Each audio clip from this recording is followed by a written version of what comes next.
저는 원래는 돈 욕심이 없었어요. 저희 엄마한테 제가 이런 말을 했었습니다. 나는 평생 게임만 하고 살고 싶어. 그래서 한 달에 한 200씩만 들어오면 난 계속 게임만 할 거야. 200만 원만 벌면 돼. 근데 그 말을 딱 들으니까 어머니가 저한테 아무 말도 안 하시더라고요. 되게 지그시 이렇게 그냥 바라보고 계셨던 게 생각이 나네요. 근데 그러다가 이제 20대 중반이 넘어가면서 뜻밖의 고민거리들이 생기기 시작했어요. 이게 한 200씩 아무것도 안 하고 게임만 하면서 한 200씩 들어오게 만드는 것이 이게 내가 욕심이 없는 게 아니고 이 자체가 겁나 어려운 거였고요. 나는 내가 욕심이 없는데 왜 이렇게 세상이 어렵지? 나는 욕심을 다 버렸는데 난 그냥 게임만 하면 되는데 한 달에 한 이 정도만 들어오면 되는데 20대 중반 넘으면서 이제 그걸 알게 됐어요. 너무 늦게 알았죠. 철이 늦게 들은 거예요. 우리 집은 이게 왜 안 되지? 그 전까지는 우리 집은 왜 이게 안 되지? 정말 병신 같은 생각이죠. 나는 왜 이런 데 태어났지? 너무 병신 같아가지고 지금도 이 생각을 제가 입 밖으로 낸다는 게 너무 부끄러워요. 그때는 저는 어떤 생각을 했냐면 나는 돈 욕심이 없는 사람이야. 이런 소리 하고 다녔거든. 돈을 번다는 건 더러운 거야. 게임이 신성한 거지. 현실을 부정하고 현실 부정하니까 계속해서 더 온라인 세계에 몰입했던 것 같아요. 현실 세계를 회피하게 되고 그러다 보니까 이제 친구들이랑 단절되고 현실 세계에서는 그러니까 이제 길이 없는 거예요. 다른 애들은 정상 궤도를 가왔어. 한 몇 살 때부터 그게 우리가 어떤 의식하지 못하는 어떤 시점이겠죠. 보통 한 12살, 14살 이때부터 정상 궤도, 정상적인 생각을 했어요. 나는 정상 궤도인 척 했지만 실제 속마음 저는 이렇게 살았어. 막 맨날 게임하고 그냥 개 같은 생각하고 그러니까 20대 중반 들어가니까 격차가 이만큼씩 나죠. 이만큼씩 난단 말이에요. 저는 이런 거를 일발역전할 수 있다고 생각했어요. 지금까지 내가 20대 중반이니까 한 10년 정도는 내가 한 방에 역전할 수 있지. 난 그런 거 있어. 내가 안 해서 그렇지.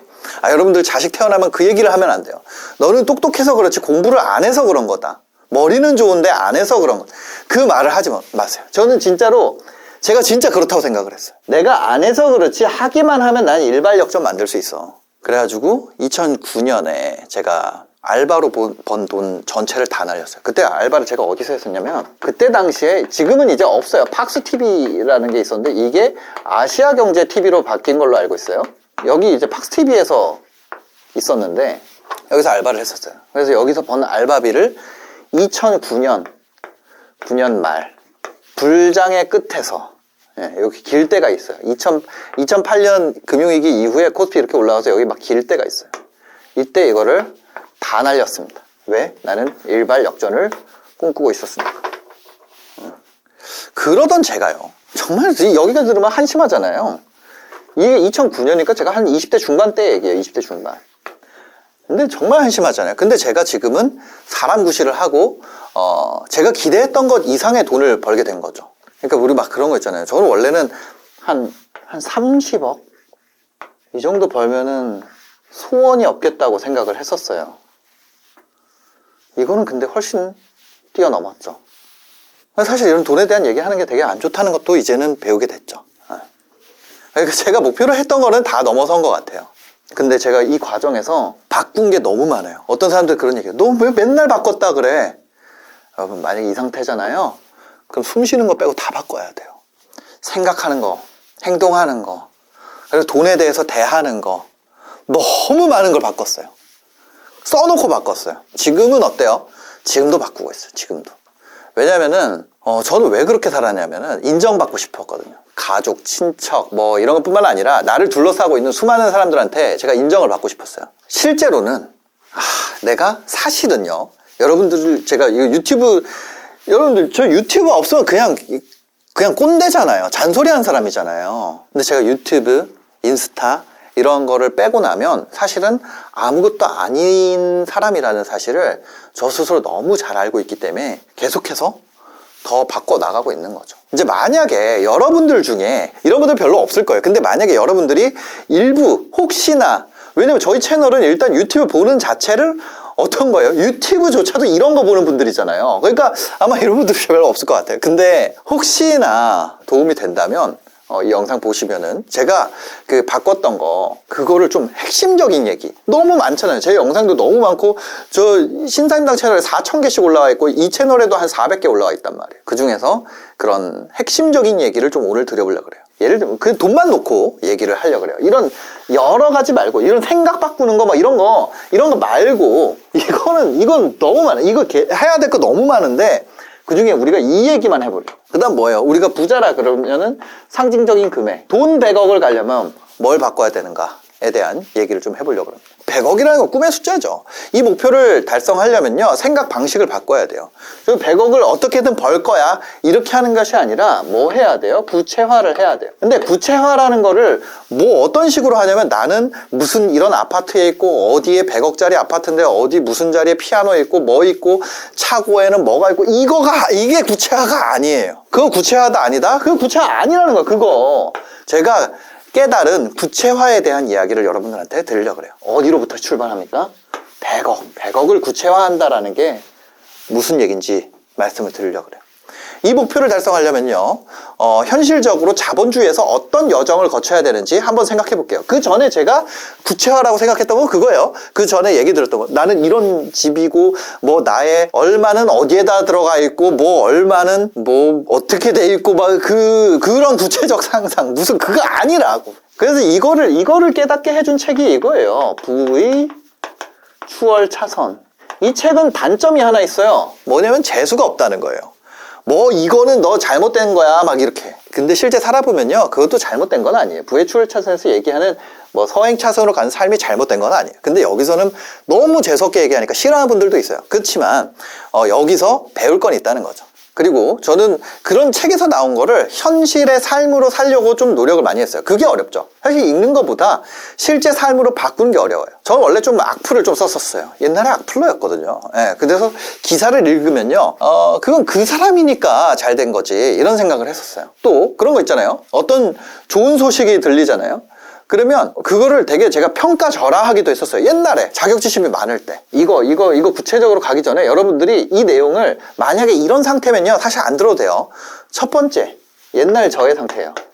새로운 사람 만날 때 원래 새로운 사람 만나면 뭐 해야 돼요? 배울 점을 찾아야 되잖아요. 저는 뭐였냐면 고칠 점을 찾았어요. 이 사람의, 나의 고칠 점이 아니고 이 사람의. 예를 들면 지금 이런 영상 나오잖아요. 그럼 여기서 배울 점을 찾는 게 아니라 고칠 점을 찾았어요. 이걸로 바꿔줘야 돼. 고칠 점은 뭐예요? 그 사람 얘기예요. 배울 점은 뭐예요? 내 얘기로 가져와야 돼요. 두 번째, 예를 들어 어떤 문제 상황이 있어요. 여기서 저는 어떻게 했었냐면은 남 탓을 했어요. 그럼 우리 가족이 아직, 나는 그런 집안에서 태어났잖아. 나는 그런 직장에 들어갈 수가 없잖아. 나는 그런 대학을 나오지 않았잖아. 그거 뭐 누가 잘못했어요? 사실 내가 잘못한 거야. 왜냐면 우리나라 사는 사람들은 다 그러니까 우리나라의 문제도 있죠. 근데 우리나라에서 태어난 사람 다 우리나라 문제를 안고 있잖아요. 나라를 바꿀 정도 사람은 안 되잖아요, 제가. 남 탓이 아니라 내가 할 수 있는 거 해야 돼. 이거 하느라고 시간 보내잖아요. 그럼 내가 할 수 있는 걸 할 시간을 날리는 거예요. 사람은 동시에 여러 차원을 살 수가 없으니까 내 인생 여기다가 쓰고 남의 고칠 점 찾고 남 탓하는 시간에 내가 배울 점 찾고 내가 할 수 있는 거 하는 게 훨씬 빠르단 거예요. 그 다음에 세 번째, 시간 남을 때 이때 저 뭐 했어요? 시간 어떻게 때우지? 절대 안 된다. 시간을 사용해야 돼요. 여러분들이 만약에 지금 이 내용을 듣는데 시간 어떻게 때우지라고 생각한다면은 지금부터 그냥 지금 나가시라는 거예요. 그렇게 해가지고는 여러분들이 이게 뭐가 되냐면 정확하게 제가 얘기 드릴게요. 성포르노가 되는 거예요. 보고 그냥 기분만 좋은 거예요. 인생 하나도 안 바뀌어. 무슨 얘기인지 아시겠죠? 네 번째, 누군가 잘 될 때 그냥 제 얘기하는 거예요. 끌어내리고 싶었어. 그게 아니라 어떻게 해야 돼요? 내가 올라가야 돼요. 그렇죠? 지금 내 상황에서 주변에서 누가 잘 됐어. 그럼 그 새끼 끌어내려야 돼요? 누가 책 쓴대. 같은 직장 생활하는데 이 새끼 업무 시간에 뭔 짓을 하길래 체력이 남아가지고 나는 안 되는데 책을 쓴대. 책을 함부로 써 팀장님한테 얘기해야겠다. 그게 아니라 와, 그렇게 해서 베스트셀러 작가가 탄생을 하면 나도 할 수 있구나라는 희망으로 생각을 해야 된다는 거예요. 같은 고등학교인데 우리 선배 중에 서울대 갔어. 그거 배 아파야 돼요? 아니에요. 나도 될 수 있구나. 희망의 증거로 삼아야 된다고.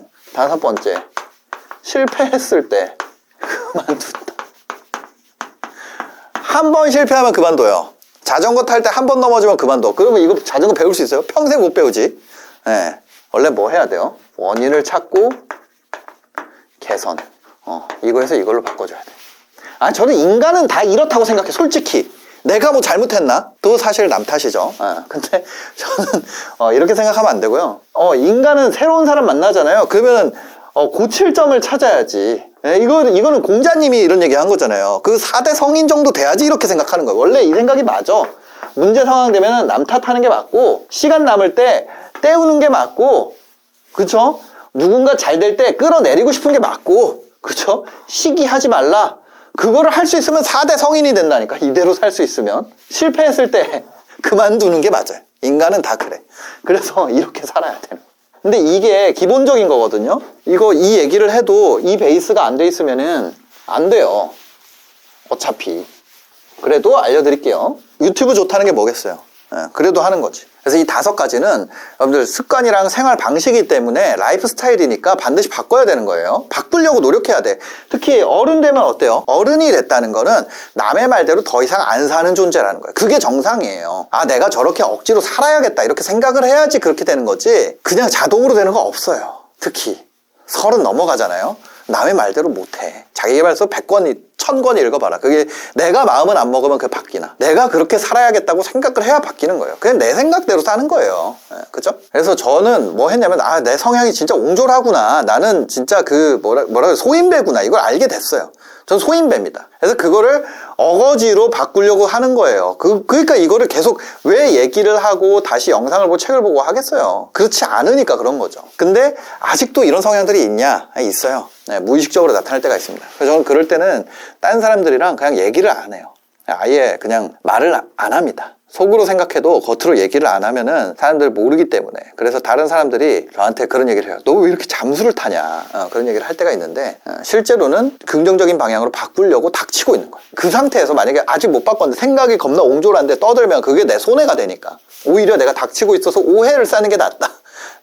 근데 이게 바탕이 안 되면, 부의 추월 차선이라는 책은요, 봐도 도움이 안 돼요. 말투가 재수가 없기 때문에. 그래서 저거를 여러분들이 듣기에는 아주 친절한 말로 제가 바꿔가지고 얘기를 드리겠습니다. 이 부의 추월 차선에서 주인공은요, 기업을 매각해가지고 부자가 됐어요.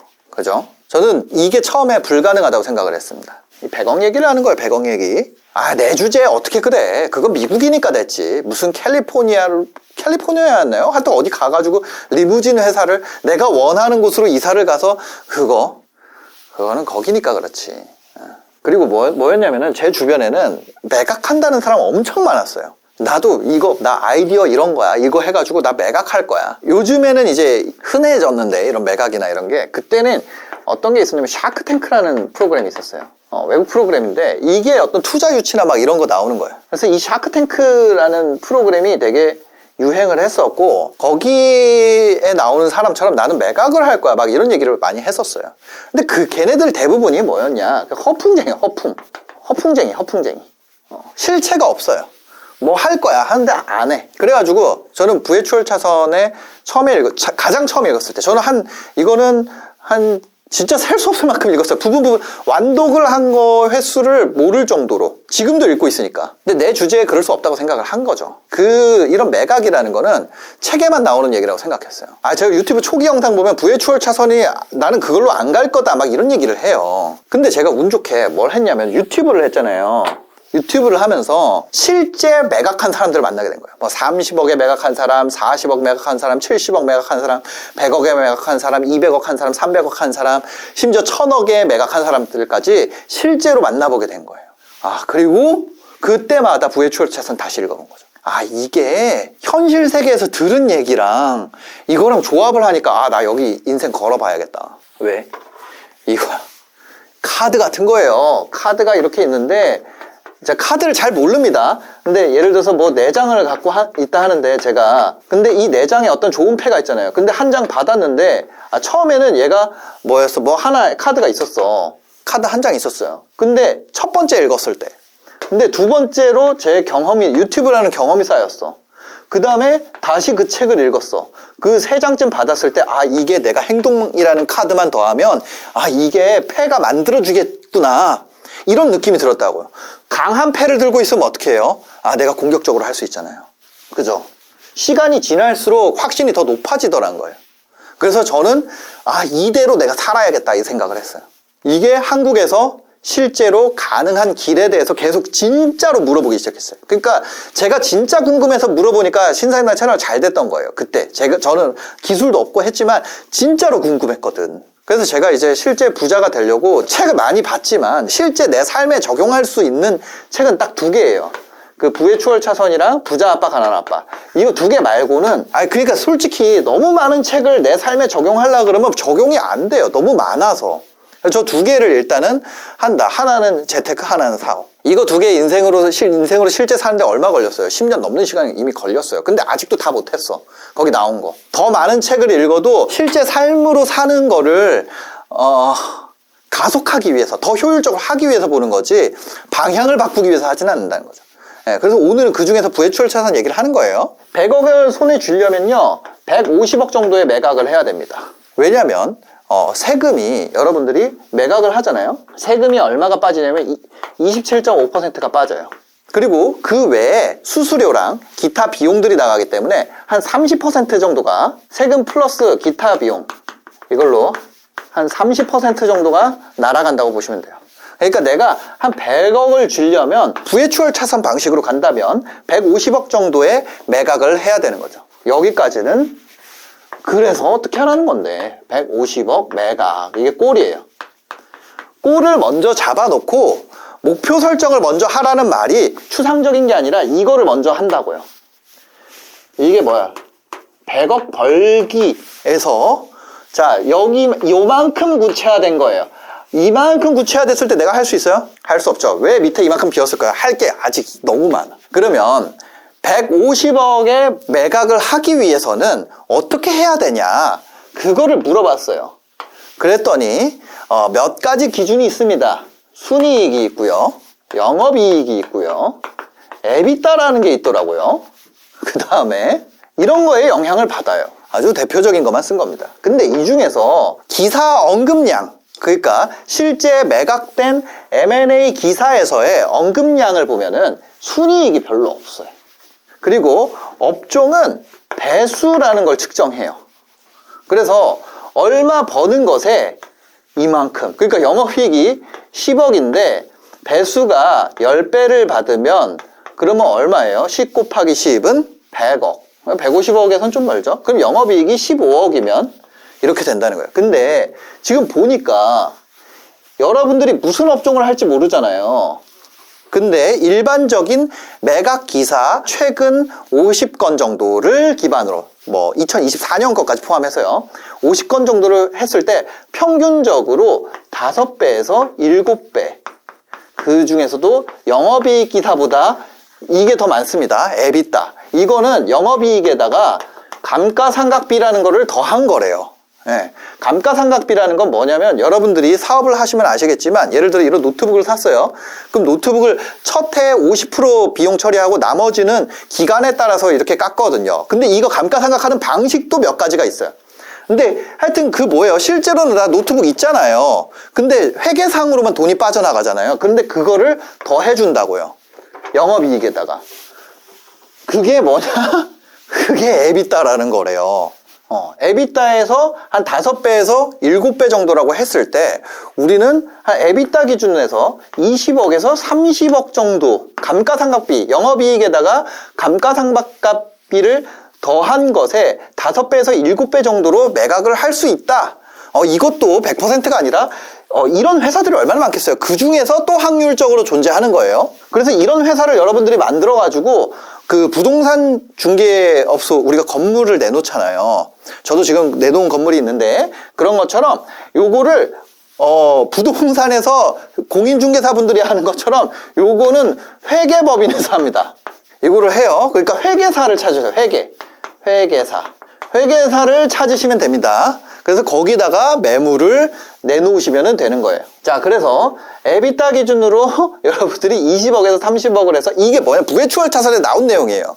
이 업종 이익 배율, 그 다음에 이거를 해가지고 매각을 하는 방식에 대해서 아주 쉽게 풀어있는 책이 부회추월 차선이에요. 그래서 그거를 우리나라에 맞게 얘기를 하는 거예요. 그래서 에비타에서 20억에서 30억의 업종의 5배에서 7배를 여러분들이 만들면 이게 달성이 됩니다. 그러면 우리가 여기 150억 매각에서 한 단계 더 뭐예요? 구체화를 해볼게요. 20억에서 30억. 자, 여기서 여기까지 왔어요. 이거 어떻게 해? 아직도 막막하단 말이에요. 아직도 내가 먹기에는 고기 덩어리가 어때요? 크잖아요. 이것도 뭐라고요? 이것도 가능성. 요 사이에는 가능성이 존재합니다. 가능성은 어떻게 해요? 확률의 영역에서는 빈도를 높이면 돼요. 요 가능성의 영역에서는. 무슨 얘기인지 아시죠? 요거는 운과 실력의 성공방정식. 이런 책을 보면은 여러분들이 도움이 되실 수 있습니다. 근데 여튼 여기에서 이 빈도를 높이는 선택을 하면 돼요. 그렇죠? 이게 쉬운 건 아니에요. 그냥 저는 구체화를 하는 방법을 알려드린 거예요. 자, 여러분들이 건물을 감정평가를 해가지고 얼마인지 나왔어요. 그럼 무조건 그걸 바로 팔 수 있나요? 팔 수 없단 말이에요. 거래를 할 수 있는 기본적인 조건을 마련하는 거예요. 입사를 하려면 갖춰야 되는 스펙을 얘기하는 거예요. 그러면은 뭐 20억에서 30억이니까 좀 더 딱 그냥 정해서 25억이라고 딱 해보자는 거예요. 구체화가 요만큼 됐죠. 구체가 요만큼 됐단 말이에요. 그럼 에비타가 25억 나오려면은 일반적으로 영업이익으로 따지면 영업이익 한 20억. 여기서 요만큼만 더 내려볼게요. 영업이익 20억입니다. 이거를 이번에는 월로 쪼개볼게요. 그러면 이거를 퍼 월을 하면 얼마인가요? 1.7억이에요. 월간 1억 7천에 영업이익을 내면 100억을 벌 확률이 생긴다는 거예요. 근데 여기서 덧셈으로 생각하지 말라는 거예요. 뭐예요? 월 1억 7천이면 내가 법인세에서 내 개인으로 가져올 때 종소세도 날아가잖아요. 그쵸? 그렇게 했을 때 만약에 내가 개인으로 가져온다면 종소세를 맞고 법인으로 간다면 법인세를 맞을 텐데 어쨌거나 내가 요거는 뭐야? 요거는 개인이란 말이야. 개인 기준으로 봤을 때 요거를 가져온다 그러면 최소 40%는 날아간단 말이에요. 1억 7천에 60%라 그러면 뭐 그걸 1억이라고 해볼게요. 그러면 내가 100억을 가려면은 1억씩 모았을 때 12개월이고 생활비 여기 덧셈으로 생각하지 말라는 거예요. 이 얘기가 나와 있어요. 어디에? 부회추월 차선에. 자, 이거 추마와 아주르 얘기 우화 이렇게 나와 있어요. 그러니까 덧셈으로 가는데 여기 이거란 말이에요. 요거에 40% 맞으면은 1억이잖아요. 거기서 생활비 몇천 쓴다 그러면은 1억에서 12개월 하면은 모았을 때 우리가 한 10억 모은다고 하면은 이거 10년 해야 되잖아. 그쵸? 10억 곱하기 10년 해야지 일로 가잖아요. 근데 이게 뭐라는 거예요? 이게 추월 차선은 아니다. 곱하기의 세계로 가라. 나는 렌터카 회사를 매각했다. 지금도 회사를 만들고 있다. 이 영상이 얼마나 길어질지 모르겠네. 하여튼 그렇게 됐단 말이에요. 이게 뭐예요? 이게 지금 하고 있는 게 구체화라는 거예요. 근데 이걸로 덧셈으로 가지 말고 여기서 곱셈으로 가라. 이 길로 가라는 거야. 그러면 우리가 월 1억 7천을 하기 위해서 뭐예요? 영업이익률을 17%를 가정했을 때 가정입니다. 매출은 얼마 만들어야 돼요? 월간. 매출을 10억을 만들면 17%를 가정했을 때 이게 되잖아요. 그러면 이 매출 10억을요 이번에는 한 달 30일로 나눠볼게요. 30일로 나누면은 하루에 얼마예요? 하루 목표 매출이 나오잖아요. 하루에 한 3,333만 원씩 하면 되잖아요. 30일이니까. 그러니까 퉁쳐서 3,400만 원 올리면 되죠. 그죠? 여기서 일단 이 위에는 지금 생각할 필요 있어요? 없어요? 이 위에는 생각할 필요가 없어지는 거야. 그래서 매출 3,400만 원 하루에 만든다. 매출을. 그쵸? 하루에 3,400만 원을 만들려면 객단가를 10만 원을 가정할 경우 객단가 10만 원을 가정할 경우에 하루에 몇 개를 팔아야 돼요? 하루에 340개를 팔면 돼. 여기까지 구체화가 됐어요. 100억 벌기에서 150억 매각을 하기 위해서 우리가 빈도를 높이는데 요거는 뭐예요? 회계사. 요걸로 해결을 할 수 있고, 근데 그렇게 하려면 우리가 EBITDA 20억에서 30억, 그리고 영업이익 한 20억 정도, 그쵸? 그거를 우리가 한 달로 나누면 이게 연간입니다, 연간. 그러면 월 1억 7천이고 영업이익률이 17% 가정했을 때 매출 10억을 한 달 동안 만들면 되는 거예요. 그럼 하루에 3,400만 원이고 객단가를 10만 원짜리 상품으로 구성을 했을 때 하루에 340개의 판매를 만들 수 있다면, 내가 물건 340개의 판매를 만들기 위해서 하루를 사는 것이 장기적인 내 목표와 방향이 맞는다는 얘기예요. 그러면 이 판매 자체가 홈페이지에서 일어나는 무언가를 내가 했다고 가정을 해봅시다. 예를 들어 대부분의 홈페이지에서 판매가 일어나니까요. 그러면 여기 홈페이지를 다시 가져올게요. 요거를 뭐라고 표현하냐면 랜딩 페이지라고도 표현을 해요. 그럼 이 홈페이지에서 하는 방식에 대한 이야기, 이걸 홈페이지에 사람 들어오게 하기, 이 방식에 대한 얘기가 부의 추월자선에 이 얘기도 나와 있어요. 그죠? 네. 자기는 그때 당시에 사람들이 구글을 많이 썼기 때문에 SEO를 해가지고, SEO라는 건 검색 최적화를 해가지고 들어오게 만들어서 홈페이지에서 렌터카였나요? 기타 서비스였나? 그 자동차 서비스, 하여튼 그 서비스를 해가지고 전국구로 하면서 그렇게 해서 매각을 했다. 그 얘기가 나와 있습니다. 그럼 우리는 지금 시대의 방식으로 하기 위해서 어떻게 해야 되는가? 그럼 여기서도 또 가정이 들어가야 됩니다. 3%라는 가정을 해볼게요.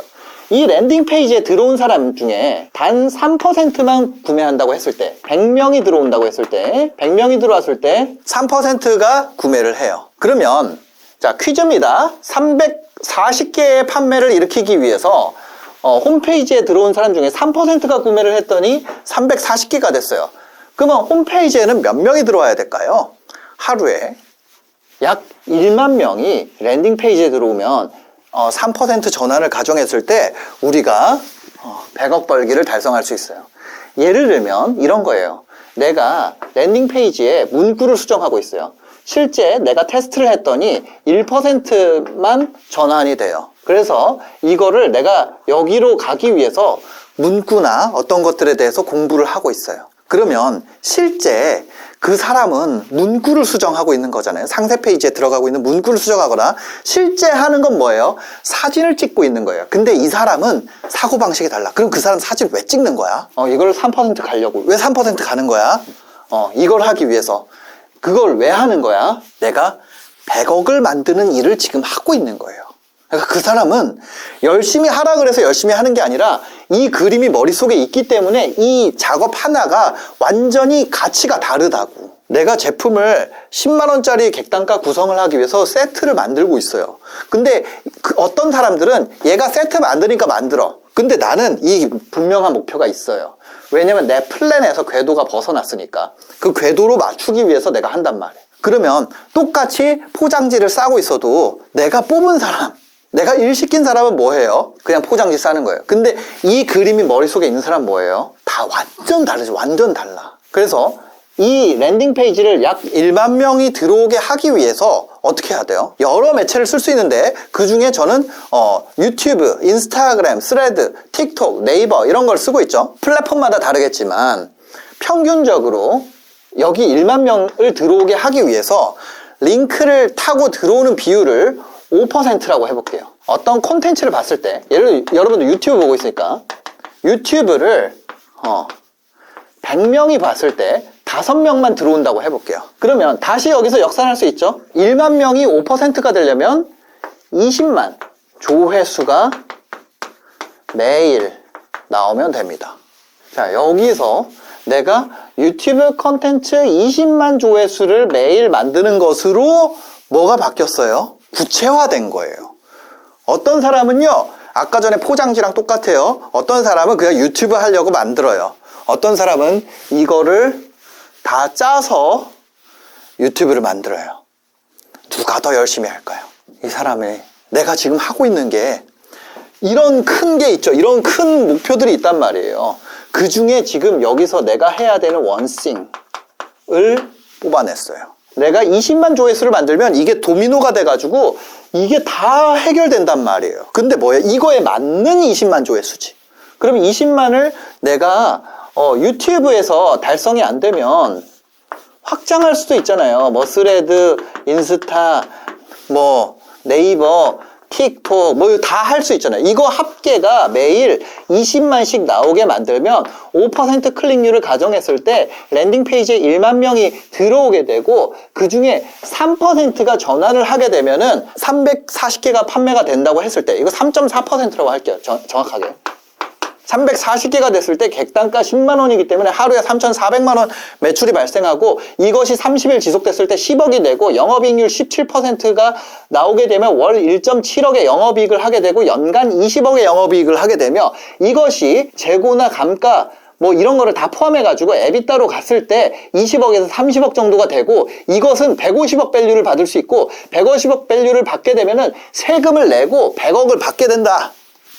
맞나요? 이게 구체화예요. 그러면 이 방향뿐만 아니라 그럼 여기서 우리가 이거를 달성하기 위해서 유튜브라는 걸 또 쪼개면 유튜브 안에서 클릭률과 시청 지속시간 이걸 기반으로 뭐가 정해지냐면 노출이 정해져요. 이게 좋아야지 노출을 준단 말이에요.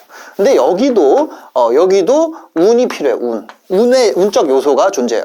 그러니까 운이라고 표현하지 말고 우리가 확률이라고 표현합시다. 세상은 운칠기삼이라고 그러잖아요. 이 사이에 지금 수많은 가정과 뭐가 들어가요? 가능성이 들어가요. 확률이 들어가요. 그쵸? 그러면 우리가 이것을 할 수 있는 거를 하고 나서 이 확률을 기대해야 돼요. 우리 앞에 제일 처음 얘기했던 5가지 중에 뭐 있어요? 남 탓을 한다 그러잖아요. 그게 아니라 내가 이걸 잘해야 돼. 할 수 있는 것들을 발라내서 내가 할 수 있는 걸 하고 확률을 기다리는 거예요. 그 진인사대천명이라고 그러잖아.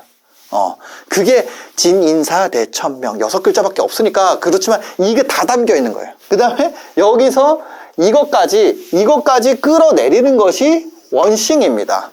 그 다음에 내가 이 중에서 내가 못하는 거 있죠. 내가 못하는 거. 나는 지금 이거를 해야 되는데 나머지 이런 거 엮여 있는 거 있죠. 예를 들면 여기서 회계사에게 넘긴다. 이것까지 내가 다 하려고 그러지 말라. 그게 뭐예요? 레버리지야. 그리고 이 전체적인 그림이 담겨 있는 게 부의 추월 차선이라고 해요. 근데 이것만 돼 있어요? 이것만 돼 있는 게 아니에요. 여러분들이 돈을 번다는 걸 봤을 때 여기 당기순이익 있잖아요. 근데 여기에 영업이익 있잖아요. 이 사이에 뭐가 들어가면 영업 외 이익이 들어가. 예를 들어서 건물 투자해서 내가 벌었거나 아니면 자본 뭐 딴 거 투자해서 벌었거나 이거 있잖아요. 이거를 해보자. 이게 뭐예요? 부자 아빠, 가난한 아빠야. 무슨 얘기인지 아세요? 이거야 이거. 여러분들 이걸 보잖아요. 그러면 안 봐도 돼. 이 구체화라는 것도 이 구체화라는 것도 여러분들이 생생하게 생각하라는 게 아니라 이걸 이 정도 해야지 생생하게 생각하는 거예요. 이래서 이거를 탑다운 하라는 거예요. 그 다음에 만약에 여러분들이 이거를 봐봐요. 이렇게 해서 유튜브를 내가 하루에 만드는 거를 해서 뭐예요? 노출량 만들기 위해서 클릭률 중에서도 이 중에서도 클릭률을 하기 위해서 썸네일 스터디를 한단 말이에요. 이 아주 작은 것까지 끌고 내려와서 내가 한다. 이게 아주 작은 습관의 힘입니다. 그 다음에 이 모든 걸 하는 게 쉬워요? 어려워요? 이거를 그림을 다 가지고 있다면 이걸 유지하게 하는 것이 바로 그릿이에요. 근데 지금 이 판에서 뭔 짓을 하냐면 여기에 랜딩 페이지에 들어오는 전환율을 바꿔주는 애는 이 1만 명 들어오는 게 의미 없다 그러고 여기서 영업이익률이 그러면 27%면은 이거를 다 더 쉽게 할 수 있잖아. 그럼 여기서는 이거 하는 애 이익률 생산하는 사람들 아니면 그쪽에 내가 소싱을 잘하는 사람들 그 사람들 입장에서는 27%를 여기서 가정한 게 누구는 쉽다고 하고 누구는 어렵다고 해. 근데 이게 중요하다는 사람들은 나머지를 또 별로 안 중요하다 그래. 이거를 하는 사람들은 영업이익이 안 중요하다 그러고 영업이익을 하는 사람들이 이게 거짓말이라 그래. 근데 다 진실이라는 거 다. 그럼 비즈니스 PT에서 뭐 하냐? 비즈니스 PT에서는 이거를 다 만들어서 해드리는 거예요. 그래서 여러분들이 이거를 너무 놀라운 건 사람들이 어떤 사람들이 이렇게 이거 가정이잖아. 이렇게 얘기한단 말이에요.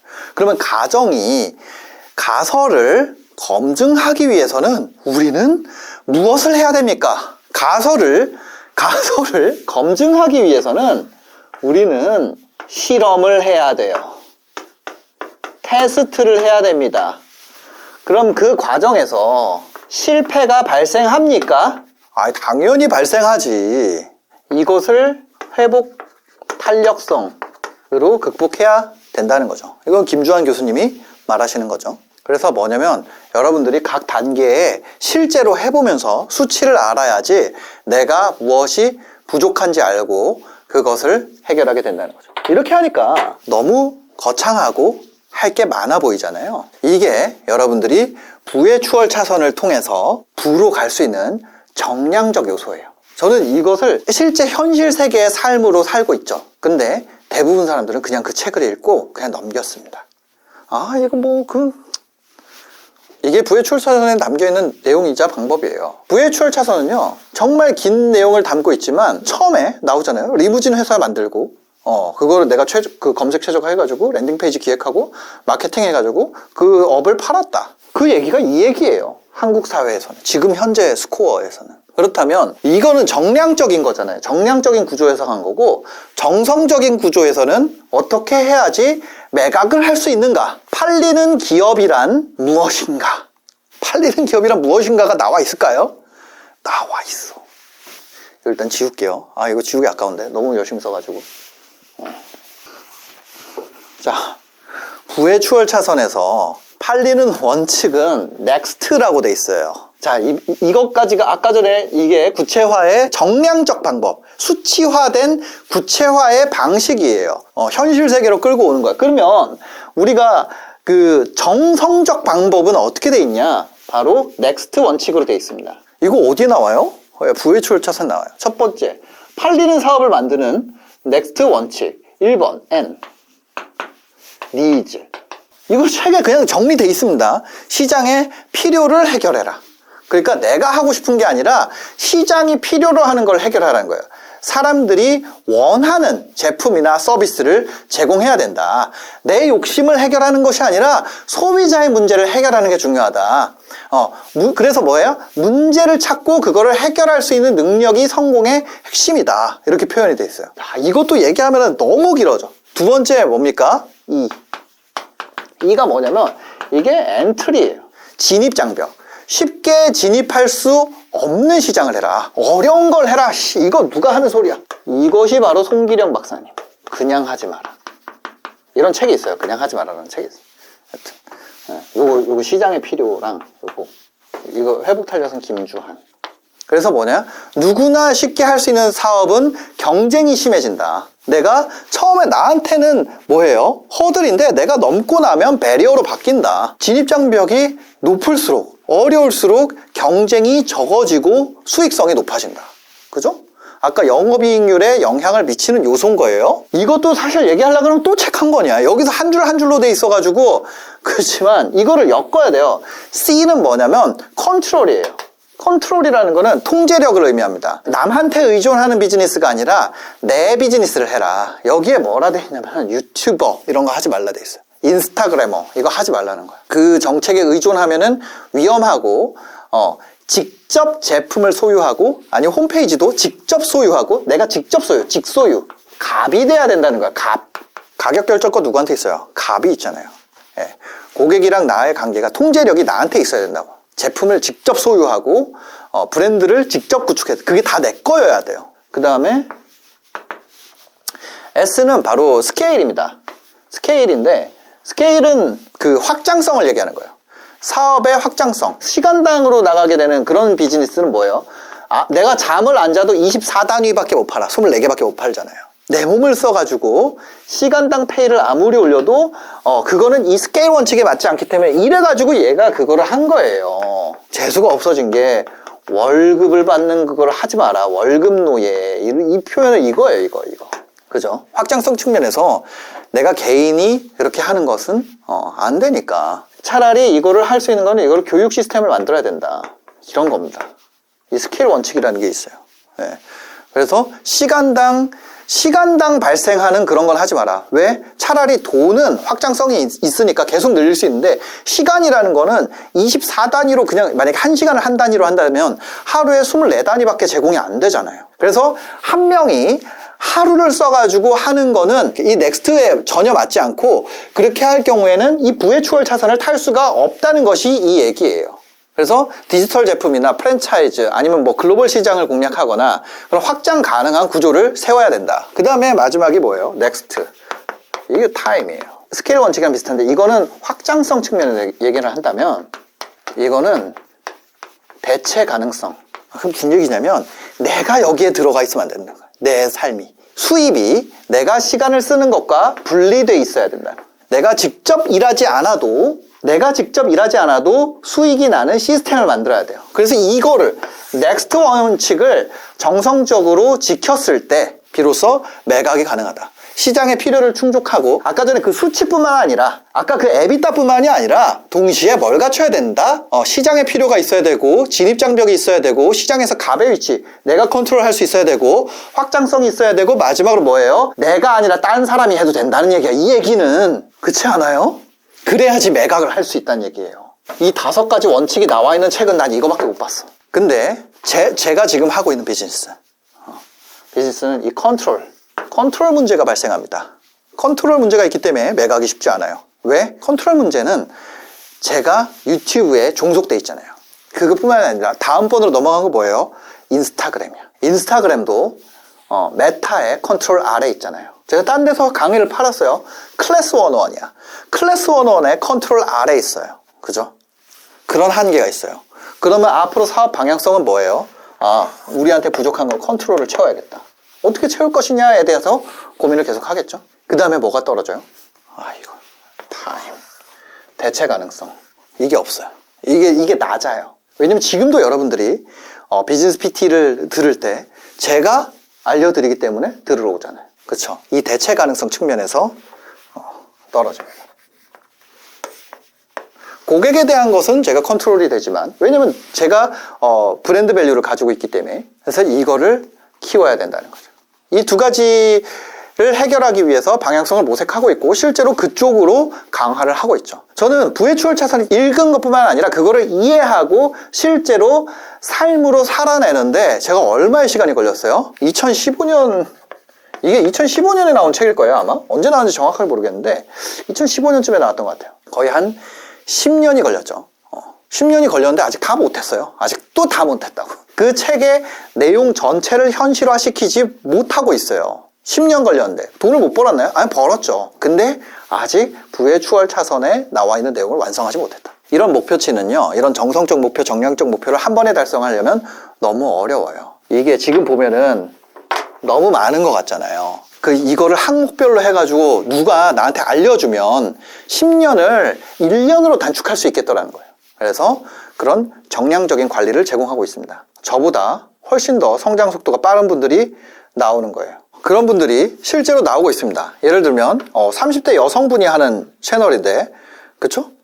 누적 매출이 지금 17억이 넘은 분들이 있죠. 근데 이분도 보면요. 저희가 이런 식으로 돼 있습니다. 매출, 객단가, 유료 고객 수, 고객 전환율 이 각 단계를 어떻게 높이는지 전부 다 교육을 해드리는 것을 하고 있어요. 그 다음에 랜딩 페이지 접속수, 링크 클릭률, 컨텐츠 조회수, 컨텐츠 연계율, 시청 지속 시간, 클릭률, 검색 유입, 페이지 유입 그 다음에 풀링 컨텐츠 조회수, 구독자 증가수, 구독 전환, 쇼츠 조회수, 시청 지속 시간, 클릭률, 탐색 유입 이런 식으로 저희가 관리해야 되는 지표를 보고 여러분들의 목표 매출에서 역으로 가져와서 우리가 항상 마주치는 게 뭐예요? 막 몇십억 번 결과, 현재를 보잖아요. 근데 실제로 과거를 보면은 이 아주 작은 습관의 힘 여기서 아까 내려왔던 이 썸네일 스터디라는 건 뭐예요?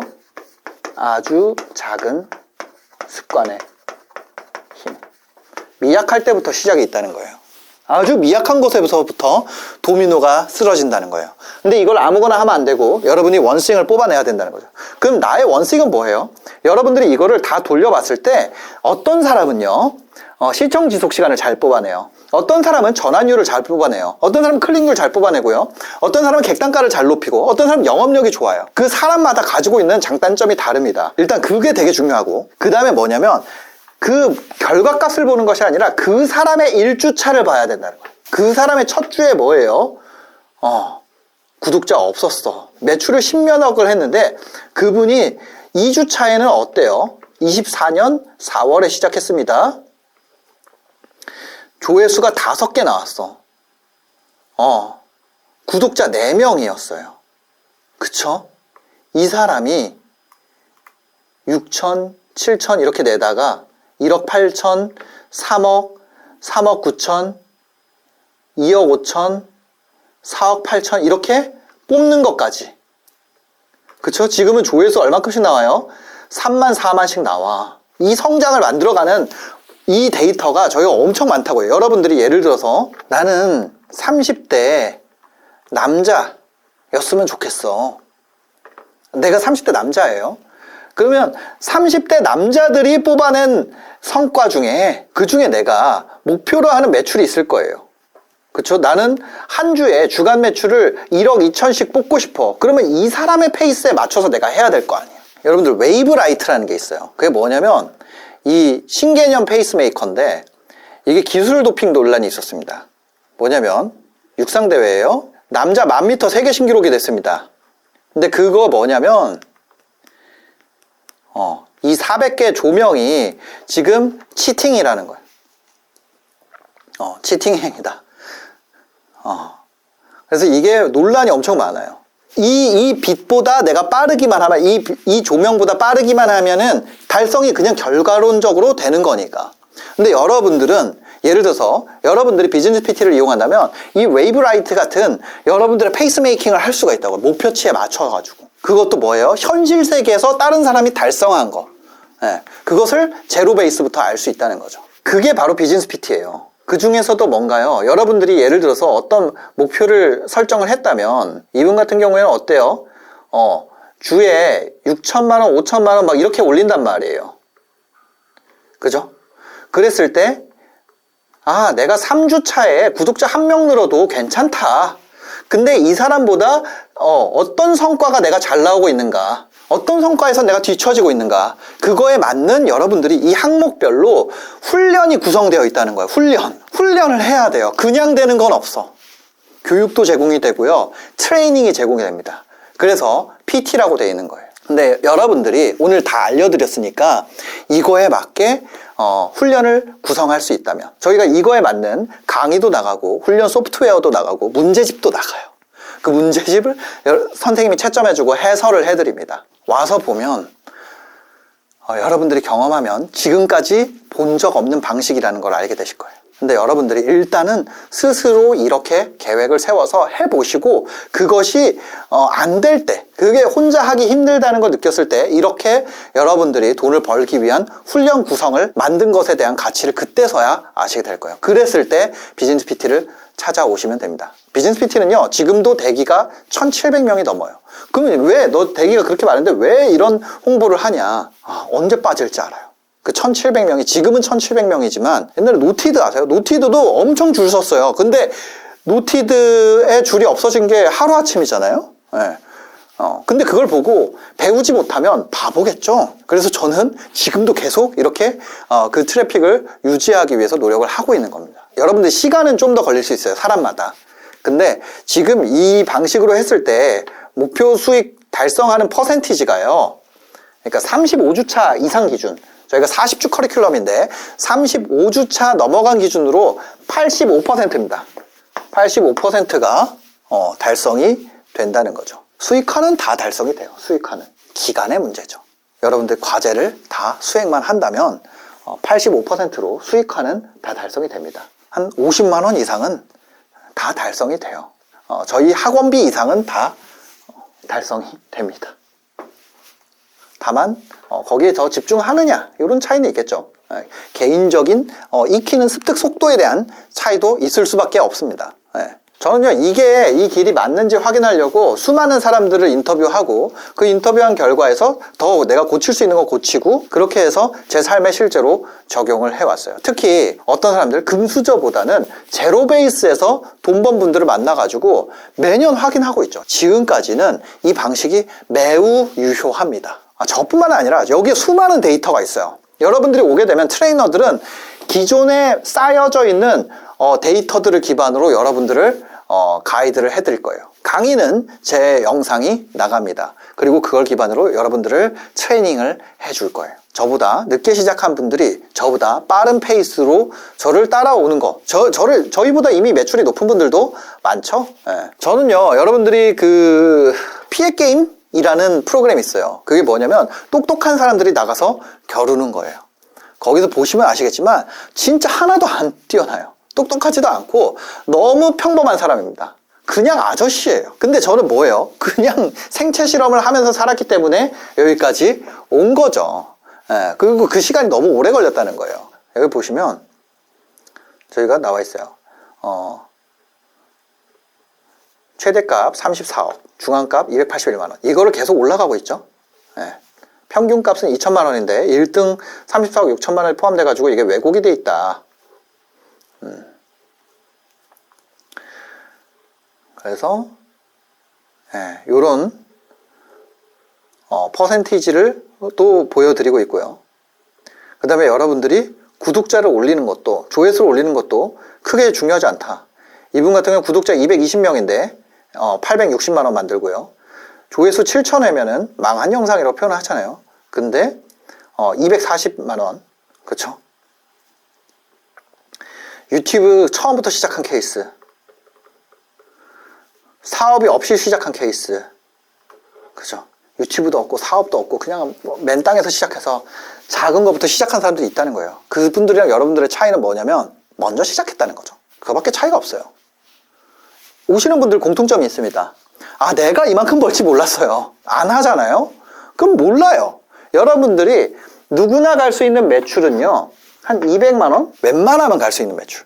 평균적으로 가는 거. 아까 281만 원이었죠, 정확하게는. 한 이 정도는 일반적이면 평균적으로 도달하는 금액입니다. 중앙값이니까요. 근데 중앙보다 좀 못 미치면은 이거보다 떨어질 수 있을 거고, 잘하면 근데 밑으로 떨어진다 그래도 여러분들이 얼마는 달성이 되냐면 55만 원은 그냥 무조건 달성이 돼요. 매출 기준으로.